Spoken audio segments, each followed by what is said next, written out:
देखो भी, आज हम बात करेंगे कैंसर प्रोस्टेट के बारे में। ये Uttar Pradesh state medical faculty की वेबसाइट पे जितने भी डिप्लोमा हैं उनमें सबके लिए ये टॉपिक है। 30-35 डिप्लोमा, तो 20 डिप्लोमा के लिए तो मान लो कि सब में ही आता है, ठीक है ना। अब फ़िलहाल जो मैं पढ़ा रहा हूँ मैं DMLT सेकेंड ईयर के पेपर फर्स्ट में, ठीक। अब हम इसके इंट्रोडक्शन पे चलते हैं। Prostate cancer is a malignant tumour, या ग्रोथ कह सकते हैं। प्रोस्टेट कैंसर इज ए क्या है, मैलिग्नेंट ट्यूमर है। मैंने बताई थी कैंसर जो 2 टाइप के रहते हैं, तो बेनाइन और एक मैलिग्नेंट। बेनाइन का मतलब कम खतरा, मैलिग्नेंट का मतलब ज़्यादा खतरनाक, ठीक है ना। अब मेरे ऐसे याद नहीं रहती थी पहले, तो मैं ऐसे समझ जाया करो कि मैलिग्नेंट से मर जाओ, मैं से मर जाओ, मैं से मैलिग्नेंट मतलब करो कैंसर में आदमी क्या मर जाएगा, मैं ऐसे सोचेगा, ऐसे याद रखता हूँ मैं इसको, क्योंकि पहले मेरी याद नहीं रहती थी कि मैलिग्नेंट ज़्यादा खतरनाक है या बेनाइन ज़्यादा खतरनाक। बेनाइन से मैं ये समझ दिमाग में मैंने ये बात सेट कर रखी है जब से मैं पढ़ाई करता हूँ कि बेनाइन है तो बच जाएगा मरीज, और मैलिग्नेंट है तो मर जाएगा, ठीक है ना। चाहे इसमें बचने को बची जाए, पर फिर भी मेरे को याद करने की ट्रिक बता रहा हूँ। आगे लिख रहा है that consist of cells from the prostate gland. That consist का मतलब है लगातार जुड़े रहना किसी चीज़ को। अब यहाँ पे सेल्स की बात चली तो हम ऑफ सेल्स की बात करेंगे। फ्रॉम किससे, द प्रोस्टेट ग्लैंड। इससे जो मैलिग्नेंट ट्यूमर ये ग्रोथ जो है ये किससे जुड़ी रहती है, प्रोस्टेट ग्लैंड से जुड़ी रहती है, ऐसा कह रही है। अब दूसरी तरीके से इसकी डेफिनेशन या इंट्रोडक्शन देख लेते हैं। इट इज़ ए कॉमन, ये कॉमन को मतलब सामान्य तौर पे ये अक्सर हो जाता है, ऐसे कहने को ये कहनी चाह रही है लाइन। ओपन अक्सर, स्लो ग्रोइंग ये अक्सर धीरे धीरे बढ़ता है। Malignancy in man that typically develop in the walnut shape prostate gland. ये कह रहा है ये धीरे धीरे बढ़ती है मैलिग्नेंसी, और इन द मैन पुरुषों में दैट टिपिकली डेवलप जो कि डेवलप होती है इन द वालनट, वालनट को मतलब अखरोट शेप की प्रोस्टेट ग्रंथि में। आगे बात में मतलब ये जो मैलिग्नेंसी है ये पुरुषों की क्या बोलते हैं उसको, प्रोस्टेट ग्रंथि जो कि अखरोट के साइज़ की होती है, उसमें ये धीरे धीरे ग्लो होती है मैलिग्नेंसी, या कैंसर कह सकते हैं, ग्रोथ कह लो। अब आगे लिख लो prostate cancer accounts for approximately 20% of all cancer in men. मतलब आज में जितने भी टाइप के कैंसर होते हैं इनमें अकेले 20% केस तो किसके होते हैं, प्रोस्टेट कैंसर के होते हैं। And 10% of all cancer death. और जो टोटल कैंसर अगर पुरुषों में हो रहे हैं तो सिर्फ उसके 10% कैंसर ऐसे हैं जो पुरुषों की जान ले सकते हैं, ठीक है ना। और 90% केस में क्या मरीज बच सकता है। अगर इलाज नहीं करवाओगे तो हो सकता है 90-10 की जगह ये परसेंटेज बढ़ भी सकती है, 20%, 30%, 40%, ठीक। अब आगे तो causes and risk factor. Causes को मतलब किस वजह से प्रोस्टेट में कैंसर होता है। एग्जैक्ट कोज तो अननाउन है, मतलब एग्जैक्ट कोज तो पता नहीं क्या है। एडवांसिंग एज, तो ये एडवांसिंग एज का मतलब जैसे जैसे धीरे धीरे आगे एज बढ़ती जाती है वो भी क्या है, एक रीजन हो सकता है किसका, प्रोस्टेट कैंसर हो। जेनेटिक या हेरिडेटरी।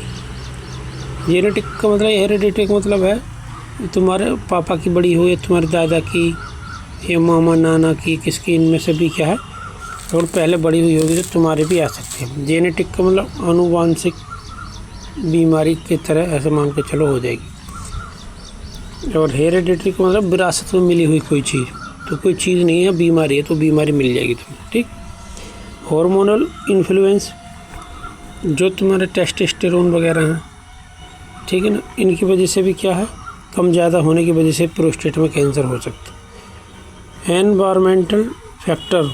एनवायरमेंटल फैक्टर मतलब जो वातावरण में कुछ ऐसे फैक्टर हैं जो इसको ट्रिगर कर सकते हैं प्रोस्टेट कैंसर को, जैसे कि टॉक्सिन है, ठीक है ना, या कोई केमिकल है, रसायन है कोई, ठीक है, या जहर टाइप के मान लो कुछ। इन्फेक्शन, कोई इन्फेक्शन हो गया हो प्रोस्टेट में, या कभी कभी यूरिनरी ब्लैडर में भी हो जाता तो धीरे धीरे साथ में प्रोस्टेट में भी होने लगता है, ऐसा भी हो जाता। आगे है क्लिनिकल मैनिफेस्टेशन, मतलब अगर तुम्हारी प्रोस्टेट में कैंसर हो चुका है तो तुम्हारी बॉडी में कौन कौन से लक्षण दिखाई देंगे तुम्हें भी, या डॉक्टर कौन कौन से लक्षण पहचानेगा जब तुम डॉक्टर के पास जाओगे। बर्निंग, जलन होगी ड्यूरिंग यूरिनेशन, सूसू करती हुए क्या होगी, जलन होगी।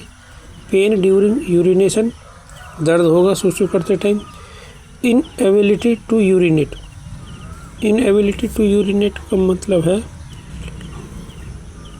मतलब तुम्हें यार पता नहीं, हो सकता है इसका मतलब तुम पूरी तरीके से नहीं, पता नहीं यार, इसके समझ में आ रही। Inability to urinate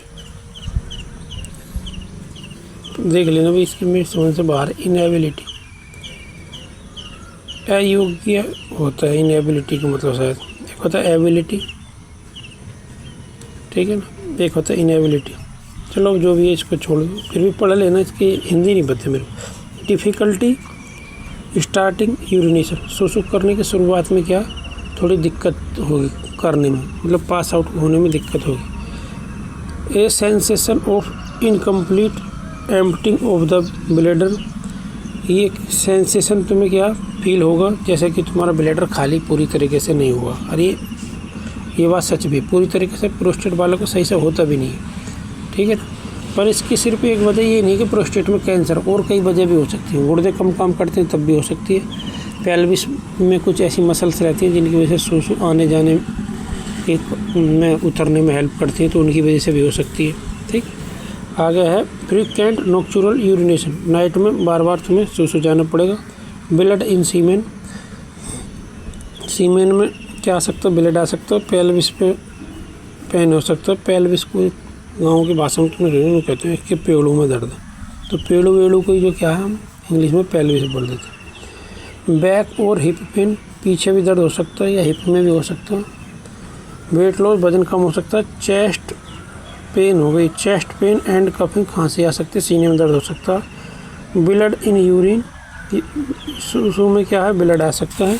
painful ejaculation, intercourse कर रहे हो, सेक्स करते हो तुम और जो तुम्हारा स्पर्म सीमेन बाहर निकलेगा तो उसमें भी तुम्हें दिक्कत हो सकती है। Difficulty in having an erection, difficulty होगी इन हैविंग एन इरेक्शन, मतलब वही है जो पेनफुल इजेक्शन, और ये कुछ एक ही बात है। एब्डोमेन पेन एंड जॉन्डिस, पेट में दर्द और जॉन्डिस भी हो सकती है।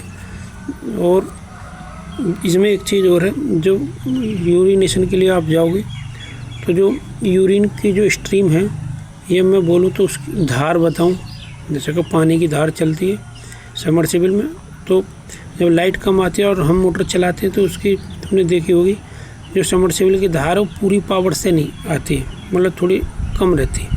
उसी हिसाब से अगर प्रोस्टेट में कैंसर है या प्रोस्टेट बढ़ जाती है तो जो यूरिनेशन की जो स्ट्रीम है, ये धार है, वो बहुत तेज़ नहीं रहेगी, धीरे रहेगी। आगे आ जाओ डायग्नोस्टिक टेस्ट पर। अगर ये बीमारी होगी तो कौन कौन सी जाँच कराएंगे। Digital rectal examination, digital rectal examination का मतलब है पोटी के रास्ते से नली टाइप की रहती है, उसको अंदर करेंगे, उसमें कैमरा लगा रहेगा, फिर उससे प्रोस्टेट को देख लेंगे। प्रोस्टेटिक स्पेसिफिक एंटीजन, PSA बोलते हैं इसको, ये सीरम से होती है जांच, सीरम PSA। ब्लड टेस्ट, पहले ब्लड निकालेंगे, ब्लड को सेंट्रीफ्यूज करके उसमें से सीरम निकाल लेंगे, सीरम को फिर ये PSA लगाएंगे।